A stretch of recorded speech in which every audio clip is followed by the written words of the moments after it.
You know what really gets me? 10 years I've owned this ranch. 10 years I've been coming to this lake like it's my own little slice of heaven. And then one night, out of nowhere, the HOA president calls the cops on me. Yeah, me. For camping on my own land. Midnight, flashing lights, and this power-hungry suburban queen shows up, all designer heels and fake smiles, demanding I pack up and leave like I'm some criminal trespassing on her precious community's property. But here's the kicker.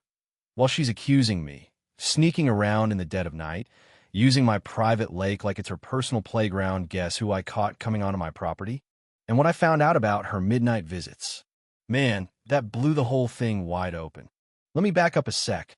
That night started perfect, just me, the fire, and the memories. I'd set up my old camping chair by the water's edge, right where my wife, Sarah, and I used to watch sunsets paint the lake gold. The cooler beside me held a six-pack and some sandwiches I threw together after a long week at the warehouse. This was my Friday ritual, my way of holding on to her, even 5 years after she'd been gone. The fire crackled and sent sparks flying toward the stars that seemed extra bright, almost like they were putting on a show just for me.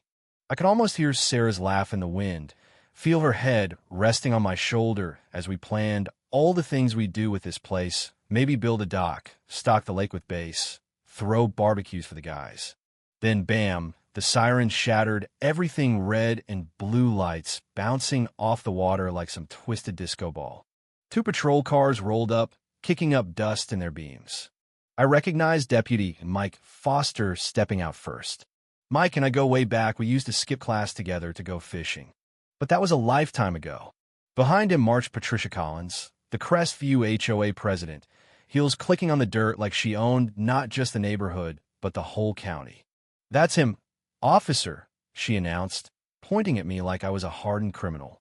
He's trespassing on HOA land, camping illegally, disturbing the peace. Mike looked uncomfortable, scratching his head like he always does when stuck between a rock and a hard place. Dan, I'm sorry, but we got complaints. Mrs. Collins here says the lake belongs to the HOA. I stood slowly, fists clenching, blood boiling. This lake was our home, Sarah's and mine. I pulled out my worn land deed papers, the ones I kept with me like a talisman. Mike, you know me.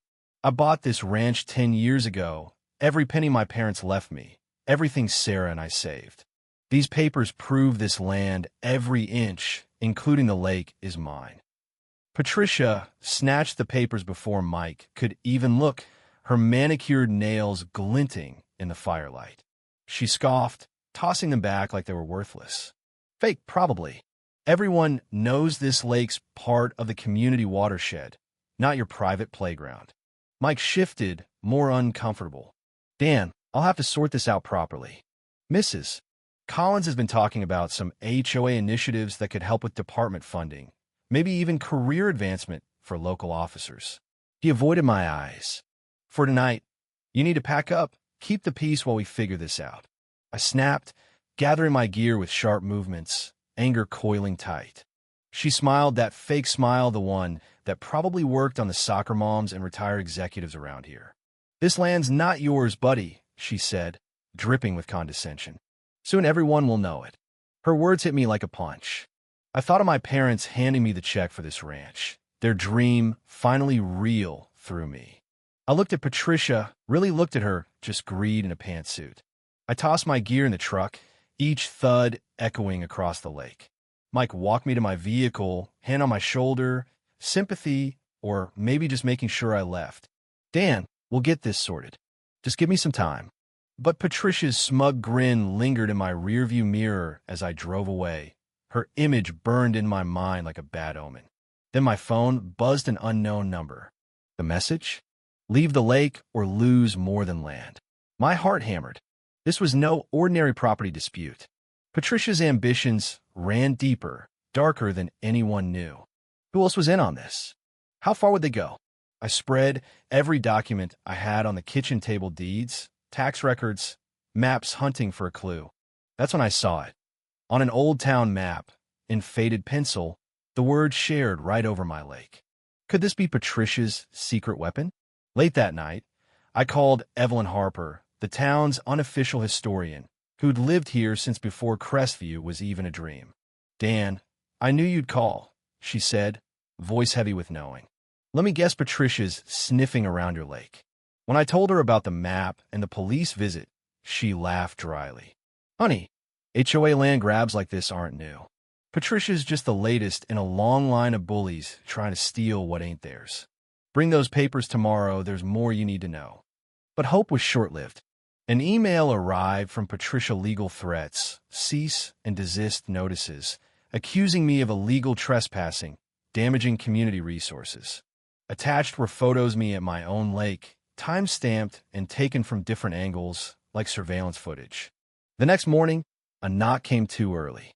Todd Brennan, one of Patricia's HOA board members, stood there in a cheap suit, nervously flashing a fake grin. "Mr.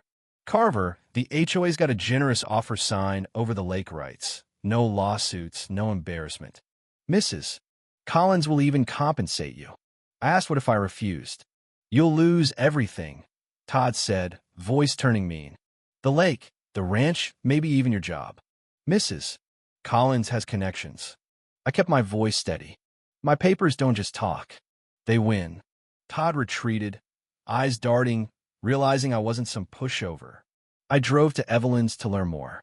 She pulled out dusty files. The HOA had done this before. Families pushed out, properties stolen, legal lines manipulated. And Patricia? Turns out she had a nasty history: real estate fraud in Nevada, lawsuits, ruined reputations. She was no amateur. This was a career for her. Todd showed up again, trembling. "She's lost it, Dan. After the court ruling, she's been throwing things, screaming at everyone.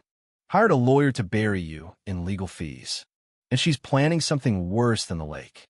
I promised to protect him if he flipped.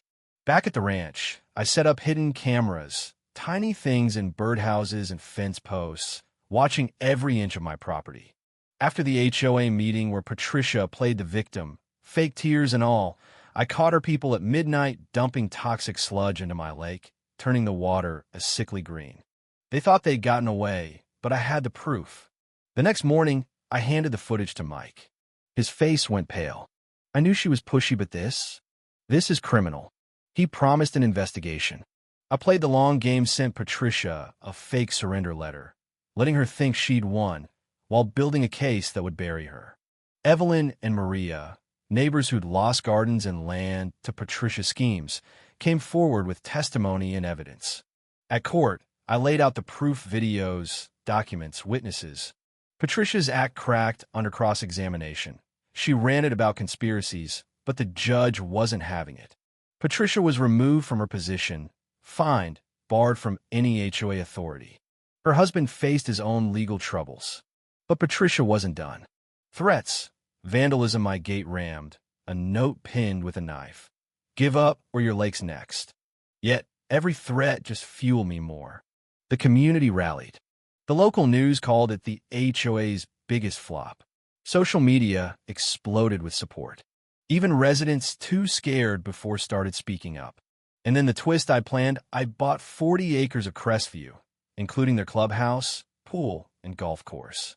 According to HOA bylaws, the largest landowner had voting rights. I dissolved the corrupt board, called for fair elections. Patricia's empire crumbled before her eyes, and she stumbled down courthouse steps in disbelief. The kid from the neighborhood, the warehouse worker, had won. The victory party by the lake was filled with laughter, roasting Patricia's courthouse stumble, and a kid reenacting it with sound effects. I raised a toast to Sarah. "This lake's our home, Sarah. It always will be." But just as the party wound down, a woman from a nearby town showed up with her own horror story: a HOA far worse. Seizing homes, forging documents, with law enforcement in their pocket. "Will you help us?" she asked. I hesitated. Part of me wanted peace, to enjoy the win. But Sarah always said we're blessed to have this land and should help others. So I said yes. The fight wasn't over. It had just grown. Later, I found a scorched photo under my truck's windshield wiper, edges still warm, with new writing: "This isn't over." Patricia might be down, but she wasn't out. Whoever was still helping her had access. I locked the door, checked the cameras, and smiled. Let her come. I'd beaten her at her own game once. I'd do it again, because this lake, our home, wasn't going anywhere. Not while I was still standing.